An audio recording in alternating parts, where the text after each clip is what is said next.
Boa noite, meus irmãos, boa noite, minhas irmãs. É com muita felicidade que estamos aqui para a realização de mais uma doutrinária do Centro de Sociedade Espírita Luz e Harmonia. Para dar início ao nosso trabalho de hoje, vamos fazer a prece. Peço que aqueles que se sintam à vontade cerrem os olhos, para que nós possamos agradecer a Deus por essa oportunidade de estarmos mais uma vez reunidos, ainda que não seja fisicamente, mas estamos sim reunidos em sentimentos, reunidos em ideais, em objetivos, reunidos em sintonia. E isso é motivo de agradecimento. Jesus disse: onde 2 ou mais estiverem reunidos em meu nome, eu estarei presente. Então que possamos, nesse momento, sentir a presença daqueles que Jesus envia para caminharem junto de nós, para nos sustentarem quando nos sentirmos fracos, para nos auxiliarem quando necessitarmos, para nos instruírem, nos inspirarem. Que possamos, no dia de hoje, aproveitar a oportunidade que estamos tendo, todos nós, de estudar mais um Evangelho, de conversar um pouco sobre mais um item do Evangelho, que possamos abrir o nosso coração para compreender a mensagem da melhor forma possível e principalmente que essa mensagem de alguma forma possa nos tocar, possa nos confortar, possa nos consolar. Com essa prece, damos por iniciada a doutrinária dessa noite. Muita paz a todos. Vamos lá para a leitura do Evangelho.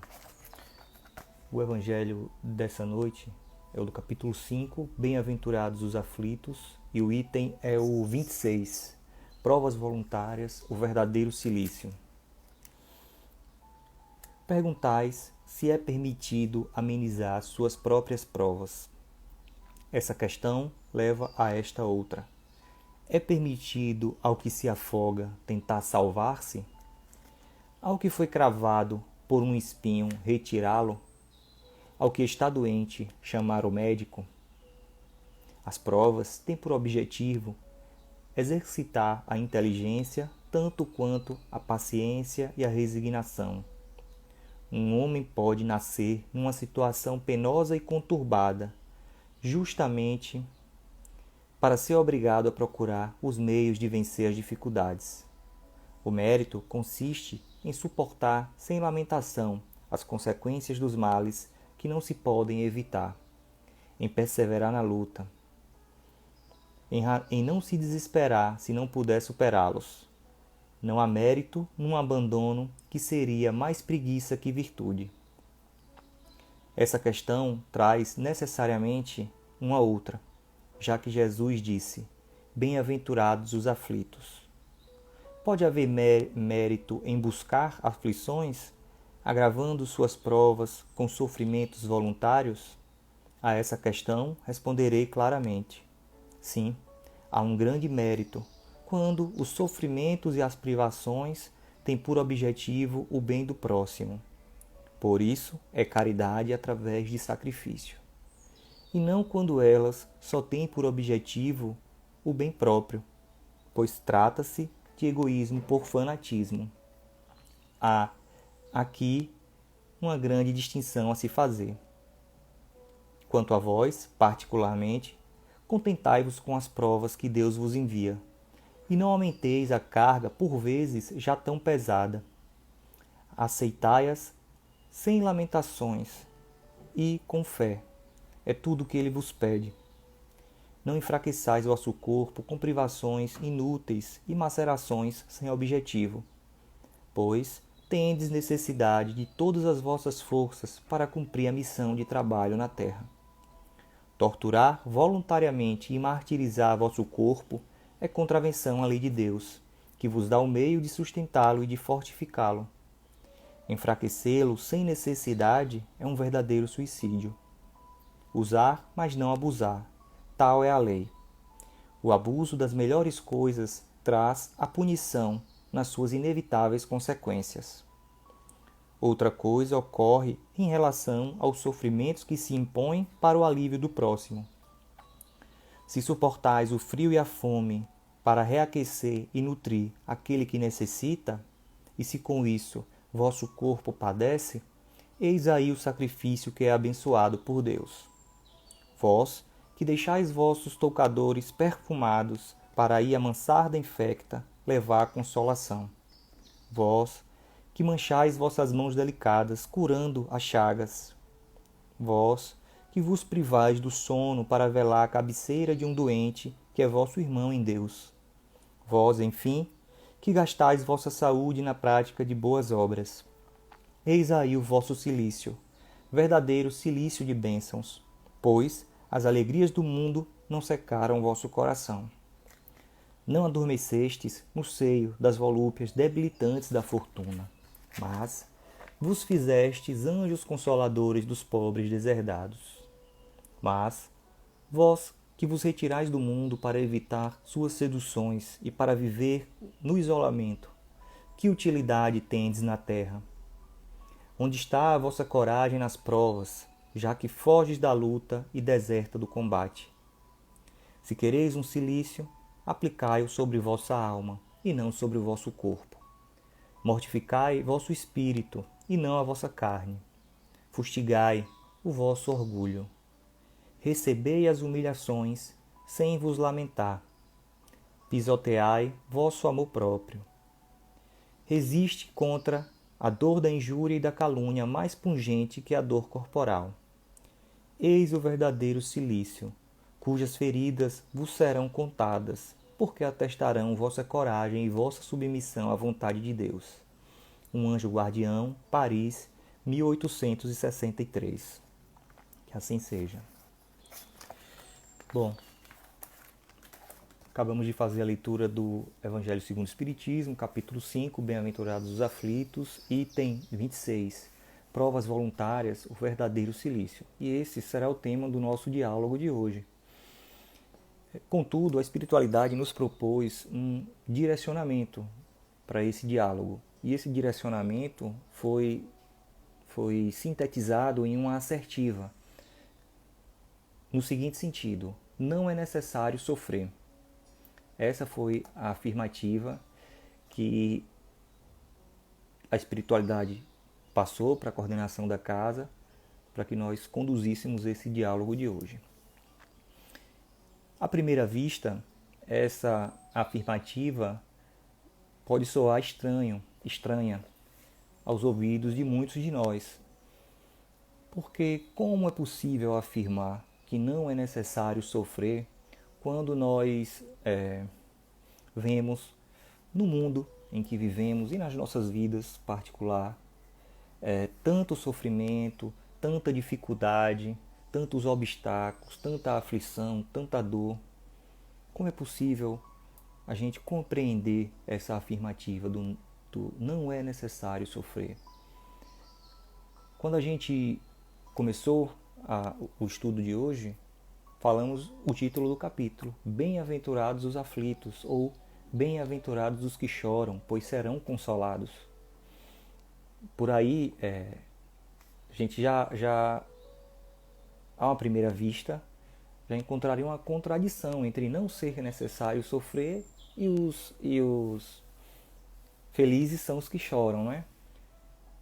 Além disso, como eu disse, o Evangelho é cheio de passagens que demonstram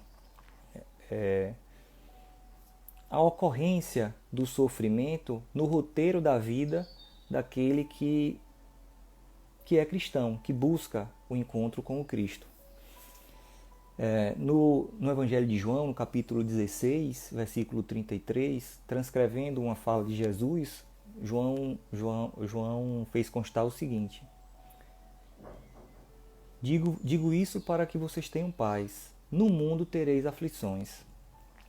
Em outra passagem, que também consta inclusive no nosso capítulo 5 do Evangelho, a felicidade não é deste mundo. Já no Evangelho de Lucas e em outros evangelhos também, nos sinóticos principalmente, consta a famosa frase de Jesus: aquele que quiser vir após mim, pegue a sua cruz e me siga.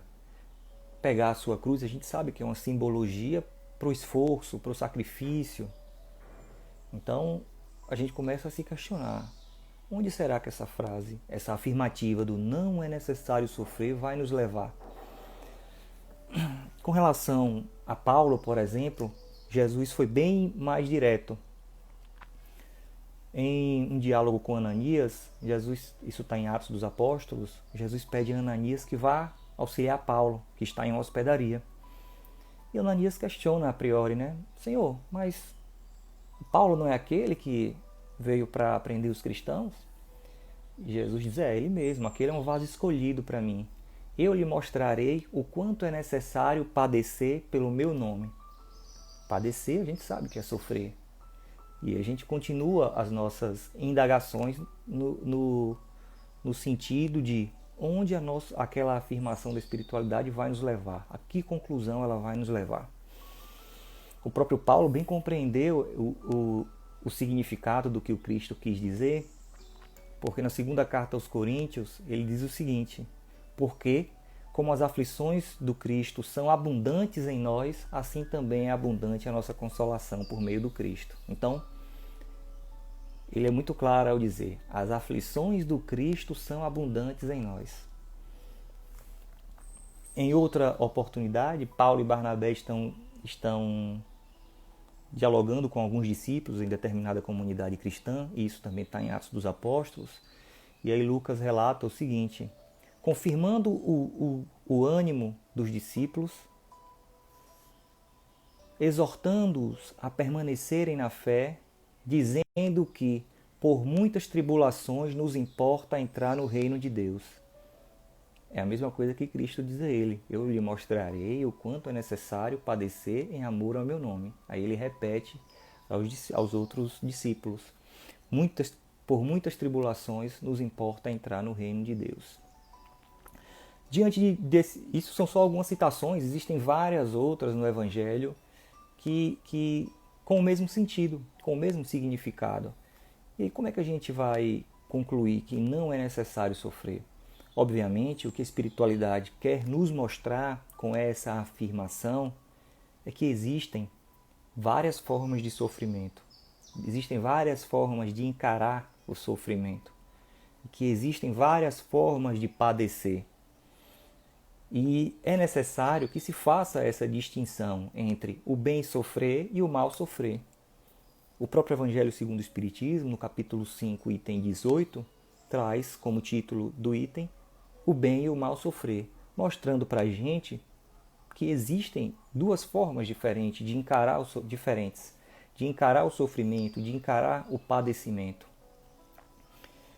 Na primeira epístola de Pedro, ele faz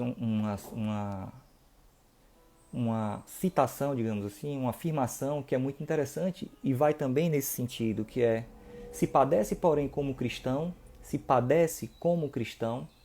Então, se fosse apenas padecer, ele não precisaria dizer se padece como cristão. Diria apenas: se padece, não se envergonhe, mas glorifique a Deus neste nome.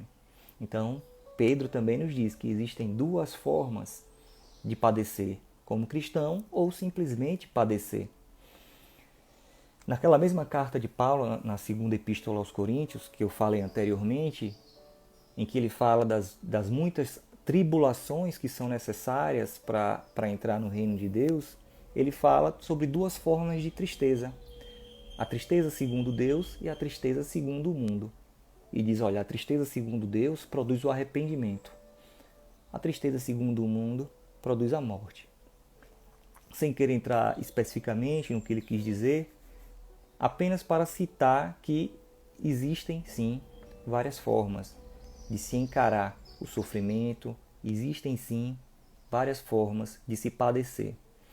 E quando a espiritualidade nos diz que não é necessário sofrer, o que ela quer nos dizer é exatamente isso: não é necessário que vocês vivenciem o mal sofrer. E o que seria esse mal sofrer? O mal sofrer seria que, diante das provas, diante das aflições, diante das tribulações da nossa vida, diante das dores, a gente se desse às lamentações, a gente se desse às revoltas, a gente se desse à rebeldia. Alguns beiram a descrença, como é que eu posso dizer?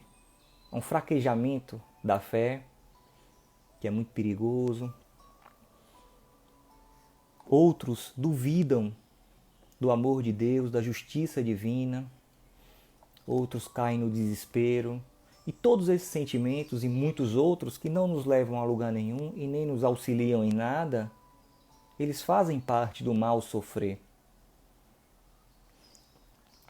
Existe também outra forma de encarar esse mal sofrer, ou de interpretar esse mal sofrer, que a espiritualidade já nos diz que não é necessário. E qual é essa outra forma de encarar, ou de interpretar, desculpa, esse mal sofrer? É o mal sofrer que é causado especificamente por muitos sentimentos que nós temos nutrido em nós ao longo do tempo. É o mal sofrer que a gente não tem necessidade nenhuma de passar mais, mas que a gente continua criando o sofrimento. Como isso pode ocorrer? Muitas vezes ocorre pelo exercício da inveja, muitas vezes ocorre pelo exercício do orgulho, da vaidade, do egoísmo, do ciúme. Esse é o mal sofrer. Olha, se eu desejo aquilo que é do outro, se eu acho que o outro não merece aquilo, que eu mereço mais e não tenho, se eu acho que aquilo deveria ser meu e não dele, isso cria em mim uma angústia, isso cria em mim uma tristeza, isso cria em mim sentimentos que não são bons. E esse sofrimento certamente não é o bem sofrer. Esse sofrimento certamente é o mal sofrer, porque ele é causado em razão de vícios que nós ainda carregamos conosco. Ele é causado em razão de defeitos que nós carregamos conosco e insistimos em alimentar. Ora, se eu busco no seio da minha família ser o centro das atenções, se eu busco no seio da minha família ter sempre razão, ser aquele mais paparicado, mais mimado, mais admirado, se tudo tem que ser para mim, no momento que eu acredito e que eu enxergo que isso não ocorre, até porque não deve ocorrer, isso vai causar em mim uma angústia, uma aflição, uma dor, que certamente não é o bem sofrer, é o mal sofrer. Então, quando a espiritualidade nos propõe que não é necessário sofrer, acredito que seja esse alerta que ela queira nos fazer. E como o próprio Evangelho nos diz, contentem-se com as provas que vocês já têm, não busquem outras que vocês talvez nem precisem mais. E às vezes a gente tem buscado essas outras provas que a gente talvez nem precise mais. Se a gente evita cultivar determinados tipos de sentimento, evitaremos também a angústia, a aflição, o desespero, a dor causada por esses sentimentos. Obviamente, é muito mais fácil falar sobre isso do que colocar em prática em nossas vidas. Eu sei disso. Mas de que forma a gente poderia, então, aos poucos, investigar isso em nós? De que forma a gente poderia, aos poucos, ir arrancando isso de nós? Bom, primeiro, acredito que nós tenhamos que refletir, que meditar sobre as situações pelas quais a gente passa em nossas vidas. O Livro dos Espíritos, na questão 919, traz justamente uma pergunta e uma resposta nesse sentido. A resposta de Santo Agostinho, que a gente deve buscar se conhecer e saber a origem dos nossos sentimentos, saber a origem das nossas atitudes, saber o móvel das nossas atitudes, saber o que é de fato que nos move, é buscar nos conhecer. Quanto às nossas aflições, é importante que a gente faça isso também. Quanto às nossas dores, é importante que a gente faça isso também. Olhe, qual o motivo pelo qual eu estou sofrendo? O porquê de eu estar sofrendo? O porquê de eu estar passando por isso? Exatamente, por essa situação. E outra pergunta tão importante quanto a primeira é: qual o objetivo de eu estar passando por isso? Porque se a gente acredita em um Deus, a gente só pode acreditar em um Deus de amor, em um Deus de justiça, em um Deus de misericórdia infinita. Ora, esse Deus de amor, Deus de justiça e de misericórdia, ele não nos colocaria em situações sem que houvesse um objetivo, sem que houvesse uma finalidade, muito menos sem que houvesse um motivo. Quando eu digo analisar o motivo, a gente não precisa saber a causa específica daquilo que está acontecendo com a gente. Muitas vezes a gente quer buscar a causa específica daquilo que está acontecendo com a gente. E aí buscamos terapias alternativas para isso, buscamos outros meios para isso, quando na verdade o que precisamos simplesmente é saber que sentimento que eu tenho que trabalhar naquela situação. Qual o motivo de eu estar passando por aquela situação? É porque eu ainda sou muito orgulhoso? É porque ainda sou muito vaidoso? É porque ainda sou muito egoísta? É porque ainda sou muito ciumento? Então, eu acho que o foco principal é isso, e não a causa específica de estar passando por isso. Até porque, se assim não fosse, não teríamos esquecido, né? Bom, a partir dessa reflexão, sobre o motivo e o objetivo de estarmos passando por determinadas situações, a gente pode, talvez, ressignificar o sofrimento. Como assim ressignificar o sofrimento? Sair desse mal sofrer, sair desse estado de mal sofrer e passar para o estado de bem sofrer. As situações elas não serão retiradas da nossa vida de forma milagrosa, né? Porque as situações estão ali com um objetivo, para que a gente aprenda alguma coisa. O mal sofrer não vai me levar a aprender nada. Então, a partir dessa reflexão do porquê e do objetivo, eu posso passar, dar um passo do mal sofrer para o bem sofrer. Pode ser que seja comum nesse momento surgir uma pergunta, mas será de fato que existe um bem sofrer? Ou existe apenas o sofrimento e acabou? É ruim e acabou? Será que existe um bem sofrer? Olha, se a gente analisar as coisas sobre o ponto de vista estritamente material, se a gente analisar as coisas simplesmente com os olhos da carne, achando que tudo acaba aqui, que tudo é para aqui e para agora, é bem provável que a gente diga que não, que o sofrimento é só sofrimento e acabou. Mas para nós que conhecemos a doutrina espírita, que professamos a fé cristã, a gente sabe que a ótica não é essa, que a gente deve olhar pela ótica do espírito imortal, que a gente deve olhar de uma forma mais longe no horizonte, com o horizonte mais ampliado, sabendo que aqui a gente tem aqui uma passagem bem curta, bem rápida, mas o que fica é o que a gente leva daqui, o que a gente aprende aqui para levar. Se a gente olha sob essa ótica do espírito imortal, se a gente olha sobre essa ótica da importância do aprendizado nas experiências vividas, sim, existe sim o bem sofrer, e fica muito claro perceber isso. Essa pergunta que eu acabei de fazer é uma pergunta que talvez seja comum a muitas pessoas. Assim como existe outra pergunta que é muito comum, e essa eu copiei, né? E vou falar aqui do livro de Leon Denis, O Problema do Ser, do Destino e da Dor. No capítulo 26 ele diz o seguinte: olha, existe uma pergunta que é muito comum entre os homens, é o porquê de existir a dor. Por que a dor existe? Por que é necessário que a gente passe por essas situações que nos causam algum tipo de incômodo, algum tipo de dor? Por quê? Será que é para punir a gente? Será que isso é uma punição?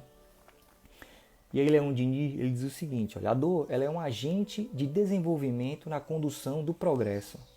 Olhe, se a dor ela é um agente de desenvolvimento na condução do progresso, ela é um meio.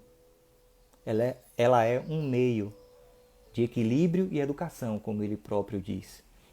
Ela é um meio e não um fim. Se ela não é um fim, então não é uma punição. Para ser uma punição, ela teria que ser um fim em si mesma. Olha, você está punido por isso e aí tem que passar por isso e acabou. Mas não é esse o objetivo da dor. O objetivo das situações é que a gente aprenda com essas situações. Então, ela não é um fim, é um meio. Um meio de nos levar, como Leon Denis falou, à educação do espírito, ao aprendizado. A ideia dessas situações é que a gente possa construir em nós, construir em nosso espírito as virtudes necessárias para o nosso progresso. Ou que a gente possa exercitar cada vez mais essas virtudes. Que virtudes seriam essas? As virtudes que o Cristo nos ensinou enquanto caminhou entre nós. A virtude da humildade, a virtude da empatia, da paciência, da resignação, da fé e, sobretudo, do amor. Esses são apenas alguns exemplos de virtude, né? Então esse é o objetivo da dor, é nos levar à mudança, é tirar a gente de um ponto A para um ponto B. E aí o mal sofrer não tem a capacidade de fazer isso, porque no mal sofrer nada se constrói em nós de bom. Com a lamentação, com o desespero, com a descrença, com a rebeldia, nada se constrói em nós de bom. Mas o bem sofrer tem a possibilidade de produzir isso, porque o bem sofrer é justamente o exercício dessas virtudes, é encarar as situações exercitando essas virtudes. Então a dor ela pode nos fazer sair da estagnação para caminhar, para seguir em frente em nosso progresso. Tem um exemplo simples, mas que talvez possa servir de alguma coisa, que é o exemplo de um pai encarnado que leva seu filho à escola, seja ele pequeno, seja ele um pouco mais velho. É muito comum que em algumas oportunidades esse filho não queira ir à escola. Muitos choram, muitos dizem que estão doentes. Eu estou tomando a mim mesmo como exemplo. E os nossos pais o que fazem? Pegam na nossa mão e dizem: não, filho, você tem que ir à escola sim. Naquele momento, a gente, enquanto criança, enquanto adolescente talvez, a gente não entende o porquê o nosso pai está nos obrigando a ir à escola. Por que eu tenho que ir para a escola? Por que eu não posso ficar em casa só hoje? Mas o pai sabe que a gente tem que ir para a escola. E é justamente esse o papel dessas situações difíceis em nossas vidas. É justamente esse o papel da dor em nossa vida. É dizer, olha, agora você não consegue entender qual é o objetivo disso. Se você quiser, você até pode entender. Mas talvez seja difícil para você entender agora. Mas Deus, como Pai de todos nós, como um Pai justo, como um Pai que é todo amor, diz: eu sei que é necessário para você. E sei que esse sofrimento de agora não vai representar nada para você no futuro, nada que eu digo em termos de criar em você traumas, criar em você mais rebeldia, criar em você mais ressentimento, nada disso. Mas vai fazer com que você se melhore enquanto espírito. É por isso que a gente tem a dor como uma escola para nós. Outro exemplo também muito simples, mas que talvez sirva muito para nós, é o exemplo de um doente. Muitos doentes não querem ir ao hospital, muitos doentes não querem tomar um remédio. Mas quando nós somos responsáveis por esses doentes, o que a gente diz? Vamos sim no hospital, tem que ir no hospital. Tem que sim tomar o remédio, não tem por que não tomar o remédio. E aquele responsável acredita piamente que ir ao hospital e tomar o remédio vai trazer a cura ao enfermo. O enfermo muitas vezes não vê sob essa ótica. Então, é o caso da dor para o espírito. Ainda que a gente não consiga enxergar esse horizonte tão amplo que se abre diante de nós, é importante que a gente vivencie o bem sofrer, porque isso vai produzir em nós as virtudes necessárias para o nosso progresso. A dor ela é como um remédio amargo, mas que pode trazer a cura para o espírito. Se a gente pudesse progredir sem isso, pode ter certeza que Deus nos daria a possibilidade, como já deve ter nos dado, de progredir muito sem a dor. Mas quando a dor chega em nossa vida, continua sendo um degrau na nossa escala do progresso. E é um degrau que a gente tem que saber aproveitar por meio desse bem sofrer. E aí, mudando a forma como a gente enxerga isso, talvez seja mais fácil exercitar esse bem sofrer. Ainda nesse capítulo 26 do livro de Leon Denis, ele diz uma frase que eu fiz uma citação aqui e gostaria de ler. Se nas horas de provação soubéssemos observar o trabalho interno, a ação misteriosa da dor em nós mesmos, compreenderíamos melhor a sua obra sublime de educação e aperfeiçoamento. Ou seja, aqui ele reforça, nesse ponto, ele reforça o objetivo da dor. Olha, é uma obra de educação e aperfeiçoamento do espírito. E ele diz mais, é uma obra sublime de educação e aperfeiçoamento. Que a gente saiba aproveitar isso. Que a gente saiba enxergar a dor e o sofrimento como um elemento de progresso, de autossuperação, né? Mas é importante que a gente tenha sempre em mente, não é a dor por si só que vai produzir o progresso para o espírito. É a forma pela qual o espírito, ou seja, nós encarnados, encaramos essas situações. É a forma pela qual nós vivenciamos essas situações, certo? E aí eu queria trazer um outro exemplo que também é muito simples, mas eu espero que possa nos ajudar na compreensão, que é um exemplo de uma situação que dois personagens viveram uma situação similar, mas que produziu neles resultados diferentes, né? Bom, Pedro, todos sabem, imagino que todos já tenham ouvido falar, o apóstolo, ele amava o Cristo, e todos sabem disso, né? E aí, em diálogo com Cristo, momentos antes do Cristo ser entregue aos guardas do Sinédrio, o Cristo fala com ele: Pedro, tu me negarás 3 vezes. Pedro diz: não, jamais eu faria isso, mestre. Os outros podem até fazer, eu não. No momento predito, de fato ocorreu, como todo mundo sabe. Pedro negou Cristo 3 vezes. E aí, depois dessa negativa, Pedro, obviamente, ficou muito triste, envergonhado, angustiado. Assim, como eu pude fazer isso, meu Deus? Como eu pude fazer isso?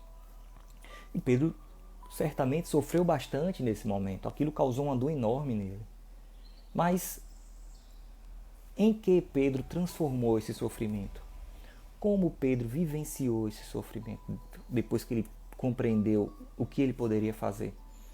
Obviamente ele teve o auxílio do Cristo nessa compreensão, né? Como todos nós também temos. Talvez não diretamente como o Pedro teve, mas todos nós temos. No momento das nossas orações, nos momentos das nossas preces, recebemos as respostas que o nosso coração clama.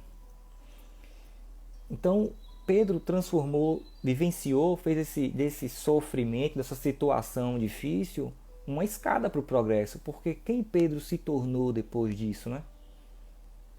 Por outro lado, a gente tem Judas Iscariotes, que participou da entrega de Jesus ao Sinédrio, né? E depois que ele viu o que aconteceu, porque talvez ele sequer imaginasse que de fato aquilo aconteceria, depois que ele viu o que aconteceu, ele se sentiu também envergonhado, sentiu dor, sentiu desespero, sentiu angústia, sentiu aflição. E naquele momento ele preferiu outro caminho, e aí tirou a própria vida.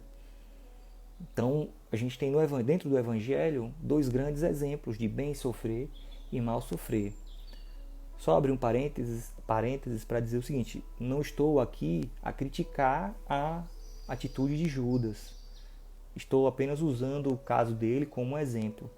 Acredito ainda que espíritos mais evoluídos como eles são, tanto Pedro quanto Judas já eles não se importam que a gente use os casos dele como exemplo, até porque eles sabem que isso vai servir para o nosso aprendizado. Eles sabem que muitas coisas aconteceram da forma que aconteceram para o nosso aprendizado. Então, não estou aqui a fazer nenhuma crítica. Até porque o Judas há muito tempo já é um trabalhador da Seara do Cristo, como a gente pode perceber do relato de Humberto de Campos no livro Crônicas de Além Túmulo, no capítulo 5. Ele narra um encontro que ele tem com Judas e que há muito Judas já se tornou um trabalhador do Cristo. Então, longe aqui de fazer alguma crítica a Judas, apenas utilizando para que a gente possa entender os dois exemplos e as duas formas de nós agirmos diante das situações de dor, de aflição, de angústia, de sofrimento. Então, diante desses exemplos, o que eu posso fazer em minha vida para concretizar isso? O que é que eu posso fazer em minha vida para concretizar esse bem sofrer? A primeira coisa é suportar as provas que nos chegam sem lamentação. A gente não acredita em Deus, não acredita nesse Deus justo, nesse Deus de amor. Por que então não aceitar as provas que Ele nos manda? Por que então não aceitar as provas que muitas vezes nós mesmos escolhemos? Então que aceitemos as provas sem lamentação. Que mantenhamos a perseverança na luta, no nosso trabalho, na nossa vida, na relação com os nossos familiares, na relação com os nossos amigos. Que não deixemos as situações nos colocar para baixo, nos colocar tristes, não nos recolhamos, não nos fechemos diante da dor, diante da angústia, não. Mas que abramos nosso coração, que, sobretudo, tenhamos bom ânimo, como o Cristo nos exortou, né? No mundo tereis aflições, mas tem de bom ânimo, tem de coragem, então que a gente possa enfrentar essas provas. A gente sabe que Deus não dá uma cruz maior do que a gente pode carregar. Deus não vai dar uma prova que a gente não possa enfrentar e sair melhor do que a gente entrou dessa prova, né? Então que a gente não se desespere em momento nenhum. Por mais difícil que seja a situação, não se desespere. Mantenha a fé, que mantenhamos a fé. Porque se existe um alicerce seguro para que a gente passe bem por essas provas, é a fé. Não existe outra base mais segura que essa. Então, eu tenho certeza que muitos dos que irão assistir vão estar passando por momentos de dificuldade em sua vida, vão estar passando por momentos de dor, de aflição. Então, nunca desistam da fé, porque isso pode sustentar cada um de nós. A fé pode sustentar cada um de nós em nossas provas. O próprio Evangelho, nesse próprio capítulo 5 da gente, diz o seguinte: olha, se a dor é uma oportunidade, para a gente aproveitar essa oportunidade, vamos manter a fé, vamos manter a firmeza, vamos manter a perseverança e a submissão à vontade de Deus. Isso está dito no capítulo 18.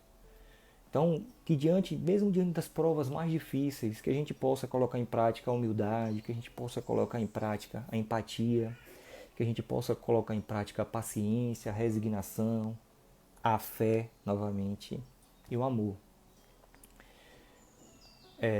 Quem estiver mais atento vai dizer: Tiago, mas você acabou de dizer que as provas vinham para que a gente construísse essas virtudes. E agora você diz que para bem sofrer, para bem enfrentar essas provas, a gente tem que exercitar essas virtudes. Mas como é que a gente vai exercitar essas virtudes se a gente ainda não as construiu em nós? E é justamente isso que eu estou falando. A gente vai construir essas virtudes em nós exercitando-as. É por isso que as provas vêm. Só tem uma forma de construir essas virtudes em nós. É exercitando-as. Então, que a gente aproveite as provas para exercitar todas essas virtudes. Certo? Vamos partir para o encerramento. Antes de encerrar, eu queria falar ainda sobre outro trecho desse evangelho, que ele diz o seguinte: contentai-vos com as vossas provas. E aí que a gente possa interpretar esse contentai-vos com as vossas provas de duas formas. A primeira forma, contentai-vos com as vossas provas, é que a gente não acrescente mais nada às nossas provas por meio daquele mal sofrer. É que a gente aceite as provas como elas vierem e não queira acrescentar mais nada nessas provas, porque elas bastam para a gente, como diz o Evangelho. E por outro lado, contentai-vos com as vossas provas, felicitem-se com as suas provas, porque são elas que lhes darão a oportunidade de progresso. Então, contentai-vos com as vossas provas para não aumentá-las, ou seja, se contentem com essas, bastam, e contentai-vos com as vossas provas e se felicitem com elas, porque elas vão te dar essa oportunidade de progresso, não é? Então, que a gente possa colocar essas máximas acima de tudo em nosso coração, principalmente essa máxima que dá título ao nosso Evangelho. Bem-aventurados os aflitos, ou felizes os que choram, pois serão consolados. Que a gente tenha fé nessa consolação, que a gente continue junto nessa caminhada e que a gente possa cada vez mais exercitar as nossas virtudes diante das provas, certo? Muito obrigado por me ouvirem.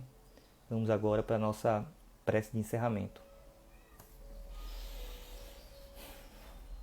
Peço que a gente cerre nossos olhos, quem se sentir à vontade dessa forma, para agradecer a Deus por mais esse encontro fraterno, para agradecer a Deus pelas oportunidades que tivemos hoje, para agradecer a Deus pelas nossas provas também, por que não?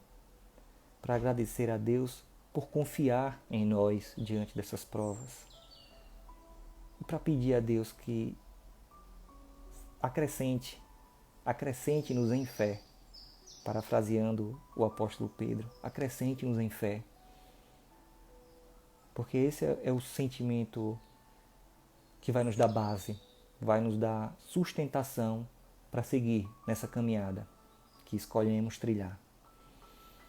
Com essa prece, dou por encerrado o trabalho dessa noite. Muita paz a todos, fiquem com Deus.